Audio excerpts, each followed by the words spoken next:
بسم اللہ الرحمن الرحیم۔ علامہ ابن کثیر آلوسی اور قطبی نے تفاسیر میں لکھا ہے کہ حضرت حوا علیہ السلام کو ہر حمل سے جڑواں بچے پیدا ہوتے تھے، ایک بیٹا اور ایک بیٹی۔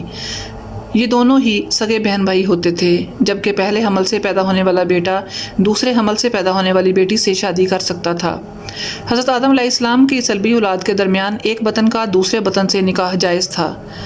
جب حضرت آدم علیہ السلام اور حوا دنیا میں آئے اور توالد و تناسل کا سلسلہ شروع ہوا تو ہر ایک حمل سے ان کے دو بچے پیدا ہوئے، ایک لڑکا اور دوسری لڑکی۔ اس وقت جبکہ آدم علیہ السلام کی اولاد میں بجز بہن بھائیوں کے کوئی اور نہ تھا اور بہن بھائی کا آپس میں نکاح نہیں ہو سکتا تھا، تو اللہ تعالیٰ نے اس وقت کی ضرورت کے لحاظ سے شریعت آدم علیہ السلام میں یہ خصوصی حکم جاری فرمایا تھا کہ ایک حمل سے جو لڑکا اور لڑکی پیدا ہو وہ آپس میں حقیقی بہن بھائی سمجھے جائیں اور ان کے درمیان نکاح حرام ہوگا، لیکن دوسرے حمل سے پیدا ہونے والے لڑکے کے لیے پہلے حمل سے پیدا ہونے والی لڑکی حقیقی بہن کے حکم میں نہیں ہوگی، بلکہ ان کے درمیان رشتہ مناکحت جائز ہوگا۔ حضرت آدم علیہ السلام کی شریعت میں ضرورت توالد و تناسل کی وجہ سے یہ جائز ہے، اس کے علاوہ اور کوئی شکل نہ تھی۔ اس کو اللہ تعالیٰ نے اس وقت جائز فرمایا تھا چونکہ بعد میں اس کی ضرورت نہ رہی، اس لیے پھر حضرت آدم علیہ السلام کے بعد آنے والی ہر شریعت میں اس کو منع کر دیا گیا کہ کوئی بہن بھائی آپس میں شادی نہیں کر سکتے۔ قابیل کے ساتھ جو لڑکی پیدا ہوئی وہ بے انتہا خوبصورت تھی، جبکہ حضرت حابیل کے ساتھ جو لڑکی پیدا ہوئی وہ اتنی خوبصورت نہ تھی۔ حضرت آدم علیہ السلام کی شریعت کے مطابق جب یہ جوان ہوئے تو قابیل کی شادی حابیل کی بہن سے ہوئی تھی اور حضرت حابیل کی شادی قابیل کی بہن سے ہوئی تھی، لیکن قابیل اپنی ہی بہن کو پسند کرنے لگا اور وہ اسی سے شادی کرنا چاہتا تھا، جبکہ شریعت آدم میں اس کی ممانعت تھی کہ ایک ہی حمل سے پیدا ہونے والے بچوں کی شادی آپس میں نہیں ہو سکتی۔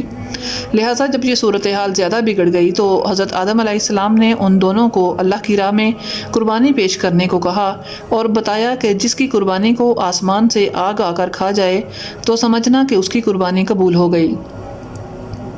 قابیل کھیتی باڑی کا کام کرتا تھا، حضرت حابیل بکریاں چرایا کرتے تھے۔ حضرت حابیل نے اللہ تعالیٰ کے سامنے ایک بکری کا بچہ پیش کیا اور قابیل نے ایک گٹھا لیا اور اس کو اللہ تعالیٰ کی بارگاہ میں قربانی کے لیے رکھ دیا۔ چنانچہ حضرت حابیل کی قربانی قبول ہو گئی۔ ایک دن قابیل نے غصے میں آ کر حضرت حابیل کو پتھر مار کر قتل کر دیا۔ پھر شیطان قابیل کے پاس آیا اور اس کو گھر سے بھاگنے کے لیے کہا۔ شیطان کہنے لگا کہ اگر تم یہاں رہو گے تو تمہیں تمہارا باپ مار ڈالے گا۔ پس قتل کے ڈر سے قابیل اپنی سگی بہن عقلیمہ کو لے کر یمن کی پہاڑیوں میں جا بسا۔ اصل میں شیطان کو یہ ڈر تھا کہ کہیں قابیل توبہ کر کے حضرت آدم کا تابعدار بیٹا نہ بن جائے۔ پہاڑیوں میں جا کر نسل قابیل خوب بڑھنے لگی اور وہاں اس کی کثیر اولاد پیدا ہوئی۔ قابیل اور اس کی اولاد نے ہی سب سے پہلے آتش پرستی اور پھر شیطان کے بہکاوے میں آ کر بت پرستی شروع کر دی۔ دنیا میں قتل و غارت، حسد و فساد اور بت پرستی کی بنیاد قابیل ہی نے رکھی۔ حضرت عبداللہ بن مسعود رضی اللہ تعالیٰ عنہ سے روایت ہے کہ حضور نبی کریم صلی اللہ علیہ وسلم نے فرمایا، دنیا میں جب بھی کوئی ظلم سے قتل ہوتا ہے تو اس کا ایک گناہ حضرت آدم علیہ السلام کے بیٹے قابیل کی گردن پر ضرور ہوتا ہے، اس لیے کہ یہ وہ شخص ہے جس نے ظالمانہ قتل کی ابتدا کی اور یہ ناپاک طریقہ اختیار کیا۔ اس دن کے بعد حضرت آدم علیہ السلام مسلسل پریشان رہنے لگے۔ حضرت آدم علیہ السلام اللہ تعالیٰ کی بارگاہ میں دعا کیا کرتے تھے کہ یا اللہ مجھے نیک اولاد عطا فرما۔ اللہ تعالیٰ نے حضرت آدم علیہ السلام کی دعا کو قبول فرماتے ہوئے ایک بیٹا عطا فرمایا جس کا نام حضرت شیس علیہ السلام تھا۔ حضرت شیس علیہ السلام جوان ہوئے تو حضرت آدم علیہ السلام نے انہیں اپنا جانشین مقرر کیا۔ ان کو حکم دیتے ہوئے کہا کہ اپنے بھائی قابیل سے ہمیشہ دور رہنا۔ جب حضرت آدم علیہ السلام کا وصال ہوا تو اللہ تعالیٰ کی طرف سے بے شمار فرشتے زمین پر نازل ہوئے۔ انہوں نے حضرت شیس علیہ السلام کو اپنے باپ کو دفن کرنے کا طریقہ بتایا۔ اس کے بعد بی بی حوا کا بھی وصال ہو گیا۔ اس کے بعد زنا کی شروعات ہوئی۔ اس کے بعد ایک وادی میں قابیل اور اس کی اولاد رہنے لگی۔ شیطان ایک آدمی کی شکل میں ان کے پاس آیا۔ شیطان نے ان لوگوں کو عیش و عشرت میں لگا دیا۔ شیطان نے ان کو ایسے ایسے کپڑے اور گانے بجانے کے طریقے سکھائے کہ وہ کبھی بھی ان کو نہ بھول سکے۔ انہوں نے ایک دن میلے کے لیے مقرر کیا جس پر وہ برہنہ عورتیں اور مرد اکٹھے شرکت کرتے تھے۔ اس میلے پر طرح طرح کے گانے اور موسیقی کی آوازیں آتی تھیں۔ اس طرح جو شخص مومن تھے ان کو بھی یہ آوازیں سنائی دیتی تھیں۔ ایک دن ایک مومن کے دل میں خیال آیا کہ میں یہ سب کچھ قریب سے دیکھنا چاہتا ہوں۔ ایک دن وہ مومن اپنے ساتھیوں سے چوری وہاں سے نکلا اور قابیل کے لوگوں کے پاس آ گیا۔ اس نے دیکھا کہ قابیل کی اولاد بے حیائی اور فضول کاموں میں لگی ہوئی تھی۔ اس شخص نے وہاں جا کر دیکھا تو وہ عورتیں بہت ہی خوبصورت اور حسین تھیں۔ اس حوالے سے روایات میں آتا ہے کہ حضرت شیس علیہ السلام اور ان کے ساتھی بہت ہی حسین و جمیل نوجوان تھے۔ ان کی نسبت ان کی عورتیں زیادہ پیاری نہ تھیں۔ قابیل کی اولاد میں لڑکیاں تو بہت ہی پیاری تھیں، لیکن ان کی نسبت مرد زیادہ حسین و جمیل نہ تھے۔ وہ شخص قابیل کی عورتوں سے بہت ہی متاثر ہوا۔ اس کے بعد وہ واپس آ گیا اور اس نے مومنین کو بھی ان کی عورتوں کے بارے میں بتایا۔ ان میں جو کمزور ایمان والے تھے وہ قابیل کی اولاد کی طرف ہجرت کرنے لگ گئے۔ اس کافی حد تک مومن لوگ بھی قابیل کے فتنے میں داخل ہوتے گئے اور فضول کاموں میں شامل ہوتے جا رہے تھے۔